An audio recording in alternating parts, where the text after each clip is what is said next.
ಪ್ರಿಯ ಬಂಧುಗಳೇ ನಮಸ್ತೆ, ಹೇಗಿದ್ರೆಲ್ರೋ ಬಂಧುಗಳೇ. ರಾಜ್ಯದಲ್ಲಿ ನಟ ಸುದೀಪ್ ಹಾಗೂ ಚಾಲೆಂಜಿಂಗ್ ಸ್ಟಾರ್ ದರ್ಶನ್ ಅಭಿಮಾನಿಗಳ ನಡುವೆ ವಾಕ್ಸಮರ ತಾರಕಕ್ಕೇರ್ತಾ ಇದೆ.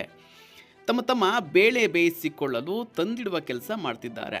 ಯಾವುದೋ ಸಣ್ಣ ಸಂಘಟನೆ ಸಣ್ಣ ಬಳಗ ಕಟ್ಟಿಕೊಂಡು ಅಲ್ಲಿ ದೊಡ್ಡವರಾಗಲು ಈ ರೀತಿ ಅಪಪ್ರಚಾರ ಮಾಡ್ತಾ ಇದ್ದಾರೆ. ಆದರೆ ಇಲ್ಲಿ ಯಾವುದೇ ವಾರ್ ನಡೆದಿಲ್ಲ.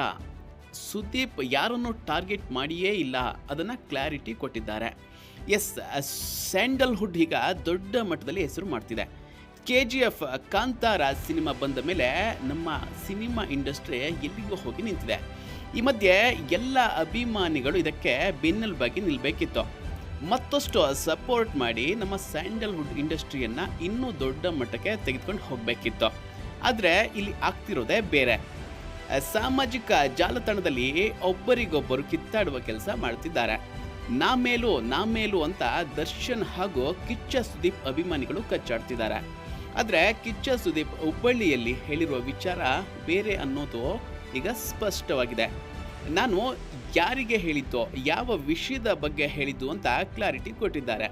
ಹಾಗಾದರೆ ಕಿಚ್ಚ ಸುದೀಪ್ ಹೇಳಿದ್ದೇನು ಅಂತ ನೋಡೋದಾದರೆ, ನಾನು ವಿಜಯಲಕ್ಷ್ಮಿ ಅವರ ಆಡಿಯೋ ವಿಡಿಯೋವನ್ನು ನೋಡಿಲ್ಲ. ನಾವು ವಿಜಯಲಕ್ಷ್ಮಿ ಅವರ ಮೇಲೆ ಹೇಳಿದರೆ ತಪ್ಪಾಗುತ್ತೆ. ಅವರು ನನಗೆ ಹೇಳಿದ್ದಾರೆ ಅಂತಾರ ಗೊತ್ತಾದರೆ ನಾನು ಹೇಳ್ಬೋದು. ಅವರನ್ನು ಕೇಳಿ ಅವರು ಯಾರಿಗೆ ಹೇಳಿದ್ದಾರೆ ಅಂತ ಗೊತ್ತಾದರೆ ನಾವು ಉತ್ತರ ಕೊಡ್ಬೋದು. ಅವರು ಹೇಳಿರೋ ಹೇಳಿಕೆಗೆ ನಾನು ಪ್ರತಿಕ್ರಿಯೆ ನೀಡಿದರೆ ತಪ್ಪಾಗುತ್ತೆ. ಅವರು ಯಾಕೆ ಹಾಗೆ ಹೇಳಿದ್ದಾರೆ ಗೊತ್ತಿಲ್ಲ. ಎಷ್ಟೋ ಜನ ವೇದಿಕೆ ಹತ್ತುತ್ತಾರೆ. ನಾನು ಯಾವುದೇ ಚಾನಲ್ಗೆ ಹೋಗಿಲ್ಲ. ಈ ಮಾತು ಬಂದಿರೋದು 3 ದಿನದಿಂದ. ಅವರು ಯಾಕೆ ಹೇಳಿದ್ದಾರೆ, ಯಾರಿಗೆ ಹೇಳಿದ್ದಾರೆ ಅಂತ ಗೊತ್ತಾಗಬೇಕಲ್ವಾ ಅಂತ ಪ್ರಶ್ನಿಸಿದ್ರು. ಮಾತು ಮುಂದುವರಿಸಿದ ಕಿಚ್ಚ ಸುದೀಪ್, ಏನಾಗಿದೆ ಅಂದರೆ, ನಾನು ಹುಬ್ಬಳ್ಳಿಯಲ್ಲಿ ಮಾತನಾಡಿದ್ದು ಫೈರಸಿ ಬಗ್ಗೆ ದೊಡ್ಡದಾಗಿ ನನ್ನ ಕಿವಿಗೆ ಬೀಳುತ್ತೆ ಅಂತ ನಾನು ಹೇಳ್ತಾ ಇದ್ದೆ. ನನ್ನ ಸಿನಿಮಾವನ್ನು ನಾನು ಕಾಪಾಡಿಕೊಳ್ಬಾರ್ದಾ? ನನ್ನ ಸಿನಿಮಾದ ಬಗ್ಗೆ, ನನ್ನ ಅಭಿಮಾನಿಗಳ ಬಗ್ಗೆ ಮಾತನಾಡಬಾರ್ದಾ? ಯಾವುದೇ ಕಲಾವಿದರ ಬಗ್ಗೆ ನಾನು ಯಾವತ್ತೂ ಮಾತಾಡಿಲ್ಲ. ವಿಜಯಲಕ್ಷ್ಮಿ ಅವರ ಬಗ್ಗೆ ನಾನು ಮಾತಾಡಿದರೆ ತಪ್ಪಾಗುತ್ತೆ.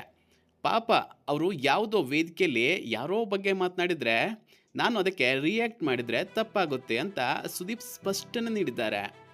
ಸಂದರ್ಶನದಲ್ಲಿ ಮಾತು ಮುಂದುವರಿಸಿದ ಕಿಚ್ಚ, ಚಿತ್ರರಂಗದಲ್ಲಿ ಬೇರೆ ಕಲಾವಿದರಿಗೆ ವಿಜಯಲಕ್ಷ್ಮಿ ಹೇಳಿದ್ದು ಅಂತ ಯಾರು ಹೇಳಲಿಲ್ಲ? ಉಪೇಂದ್ರ ಸರ್ ಇದ್ದಾರೆ, ದುನಿಯಾ ವಿಜಯ್ ಇದ್ದಾರೆ, ಶಿವಣ್ಣ ಇದ್ದಾರೆ, ಧ್ರುವ ಸರ್ಜಾ, ಯಶ್ ಇದ್ದಾರೆ, ಗೋಲ್ಡನ್ ಸ್ಟಾರ್ ಇದ್ದಾರೆ, ರಕ್ಷಿತ್ ಶೆಟ್ಟಿ ಇದ್ದಾರೆ, ರಿಷಬ್ ಶೆಟ್ಟಿ ಇದ್ದಾರೆ. ಆದರೆ 1 ಗಂಟೆ ಮಾತ್ರ ಟಣ್ ಅನ್ನುತ್ತೆ ಅಂತ ಹೇಳಿದ್ರು. ಅಂದರೆ ಇದರ ಅರ್ಥ, ಇಷ್ಟೊಂದು ಜನ ನಟರು ಇದ್ದರೂ ನನ್ನ ಮೇಲೆ ಯಾಕೆ ಹೇಳ್ತಿದ್ದಾರೆ ಅಂತ ಮಾರ್ಮಿಕವಾಗಿ ಹೇಳಿದ್ರು. ಹೀಗೆ ಕಿಚ್ಚ ಸುದೀಪ್ ಕಡ್ಡಿ ಮುರಿದಂತೆ ಮಾತನಾಡಿದ್ದಾರೆ. ನಾನು ದರ್ಶನ್ ಅವರಿಗೆ ಆಗಲಿ ಅವರ ಅಭಿಮಾನಿಗಳಿಗೆ ಆಗಲಿ ಹೇಳಿಲ್ಲ. ಹಾಗೆ ವಿಜಯಲಕ್ಷ್ಮಿ ಅವರು ಯಾರಿಗೆ ಹೇಳಿದ್ರೋ ಗೊತ್ತಿಲ್ಲ. ಯಾರನ್ನೇ ಕೇಳಿ ನಾನು ಸುಮ್ಮನೆ ಮಾತನಾಡಿದರೆ ತಪ್ಪಾಗುತ್ತೆ ಅಂತ ಒತ್ತಿ ಸ್ಪಷ್ಟನೆಯನ್ನು ಹೇಳಿಕೊಟ್ರು.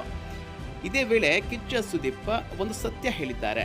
ಅದು ಅಭಿಮಾನಿಗಳ ಪ್ರೀತಿಯ ವಿಷಯವೇ ಆಗಿದೆ. ಅದೇನು ಅಂದರೆ, ಫ್ಯಾನ್ಸ್ ಇದ್ದಾರೆ ಅಂತ ಏನು ಬೇಕಾದರೂ ಕೊಡೋಕ್ಕೆ ಆಗೋದಿಲ್ಲ. ಅವರು ಏನು ಕೊಟ್ಟರು ತೆಗೆದುಕೊಳ್ತಾರೆ ಅಂತ ಸುಮ್ಮನೆ ಕೊಟ್ಟರೆ ಆಯಿತು. ಮೊದಲು ಶೋ ಮುಗಿದ ಮೇಲೆ ಅಭಿಮಾನಿಗೆ ಇಷ್ಟ ಆಗದೇ ಇದ್ದರೆ ಮುಗಿಯಿತು. ಒಬ್ಬ ಅಭಿಮಾನಿಯು ಕೂಡ ಥಿಯೇಟರ್ ಒಳಗೆ ಬರೋದಿಲ್ಲ. ಅಭಿಮಾನಿಗಳಿಂದ ಚಿತ್ರ ಗೆಲ್ಲುತ್ತದೆ ಅಂತ ಹೇಳೋಕ್ಕೆ ಆಗೋದಿಲ್ಲ. ವಿಕ್ರಾಂತ್ ರೋಣ ಚಿತ್ರ ತುಂಬಾ ಒಳ್ಳೆ ಚಿತ್ರ, ಆದರೆ ಸಿನಿಮಾ ಸ್ಲೋ ಇದೆ ಅಂತಲೂ ಹೇಳಿದ್ರು ಅಂತ ಅಭಿಮಾನಿಗಳ ಬಗ್ಗೆ ಬೇಸರ ಹೊರಹಾಕಿದ್ರು.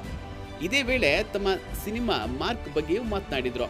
ತಮ್ಮ ಚಿತ್ರಕ್ಕೆ ಮಗಳು ಆಡಿರೋದು ಖುಷಿ ಇದೆ, ಹಾಗೆಯೇ ಅಭಿಮಾನಿಗಳು ಸಿನಿಮಾ ನೋಡ್ತಾರೆ, ಜೊತೆಗೆ ಇರ್ತಾರೆ ಅಂತ ಏನೇನೋ ಕೊಡುವುದಕ್ಕೆ ಆಗೋದಿಲ್ಲ. ಮಾರ್ಕ್ ಚಿತ್ರದಲ್ಲಿ ವಿಷಯ ಇದೆ, ಅದಕ್ಕೇನೆ ಈ ಚಿತ್ರವನ್ನು ಮಾಡಿದ್ದೇನೆ, ಜನಕ್ಕೆ ಇಷ್ಟ ಆಗುತ್ತದೆ ಅನ್ನುವ ನಂಬಿಕೆ ಇದೆ. ಈ ಚಿತ್ರದಲ್ಲಿ ಮಕ್ಕಳ ಅಪಹರಣದ ವಿಷಯವೂ ಇದೆ, ಆದರೆ ಇದೇ ಚಿತ್ರ ಅಲ್ಲ, ಇದು ಒಂದು ಟ್ರ್ಯಾಕ್ ಆಗಿದೆ. ಇದರಲ್ಲಿ ಇನ್ನೂ ಬೇರೆ ವಿಷಯವೂ ಇದೆ, ಅದು ತೆರೆದುಕೊಳ್ಳುತ್ತದೆ ಅಂತ ಸುದೀಪ್ ಹೇಳಿದ್ದಾರೆ. ನಮ್ಮ ಮಾರ್ಕ್ ಚಿತ್ರ ಮೊದಲು 2 ಭಾಷೆಯಲ್ಲಿ ರಿಲೀಸ್ ಆಗುತ್ತದೆ. ಕನ್ನಡ ಮತ್ತು ತಮಿಳು ಭಾಷೆಯಲ್ಲಿಯೇ ಮೊದಲು ರಿಲೀಸ್ ಆಗುತ್ತದೆ. ಈ ಸಿನಿಮಾಗಳು ಬಂದು ಹೋದ ಮೇಲೆ 2 ವಾರದ ಮೇಲೆ ತೆಲುಗು ಮತ್ತು ಹಿಂದಿ ಭಾಷೆಯಲ್ಲಿ ಮಾರ್ಕ್ ಚಿತ್ರ ತೆರೆಗೆ ಬರುತ್ತದೆ. ಕನ್ನಡ ಹಾಗೂ ತಮಿಳು ಭಾಷೆಗೆ ನಾನು ಡಬ್ ಮಾಡಿದ್ದೇನೆ. ತೆಲುಗು ಹಾಗೂ ಹಿಂದಿ ಭಾಷೆಯ ಡಬ್ಬಿಂಗನ್ನು ನೋಡಿಕೊಂಡು ಮಾಡ್ತೇನೆ ಅಂತ ಹೇಳಿದ್ದಾರೆ. ಒಟ್ಟಾರೆ ಸುದೀಪ್ ತಮ್ಮ ಚಿತ್ರದ ವಿಷಯಕ್ಕೆ ಸಂಬಂಧಿಸಿದಂತೆ ಏನು ಹೇಳೋಕ್ಕೆ ಸಾಧ್ಯವೋ ಎಲ್ಲವನ್ನು ಮಾಧ್ಯಮದ ಮುಂದೆ ಹೇಳಿಕೊಂಡಿದ್ದಾರೆ. ಅಲ್ಲದೆ ವಿವಾದಕ್ಕೂ ಕ್ಲಾರಿಟಿ ಕೊಟ್ಟಿದ್ದಾರೆ. ಆದರೆ ದರ್ಶನ್ ಹಾಗೂ ಕಿಚ್ಚ ಸುದೀಪ್ ಅಭಿಮಾನಿಗಳು ಸಾಮಾಜಿಕ ಜಾಲತಾಣದಲ್ಲಿ ಬೇಕಾಬಿಟ್ಟಿ ಮಾತನಾಡಿ ಅವರ ಇಬ್ಬರ ಮಧ್ಯೆ ತಂದಿಡುವ ಕೆಲಸವನ್ನು ಮಾಡ್ತಿದ್ದಾರೆ. ಆದರೆ ಇದೆಲ್ಲದಕ್ಕೆ ಬ್ರೇಕ್ ಬೀಳಬೇಕಿದೆ. ಎಲ್ಲವನ್ನು ಬಿಟ್ಟು ತಮ್ಮ ಸಿನಿಮಾ ಇಂಡಸ್ಟ್ರಿಯನ್ನು ಮತ್ತಷ್ಟು ಉತ್ತುಂಗಕ್ಕೆ ಏರಿಸಬೇಕು ಎನ್ನುವ ಆಲೋಚನೆ ಇಲ್ಲದಿದ್ದರೆ ನಮ್ಮಲ್ಲೇ ಕಚ್ಚಾಡ್ಕೊಂಡು ಹೀಗೆ ಕೂರಬೇಕಾಗುತ್ತೆ ಅಂತ ಹೇಳಿದ್ರು.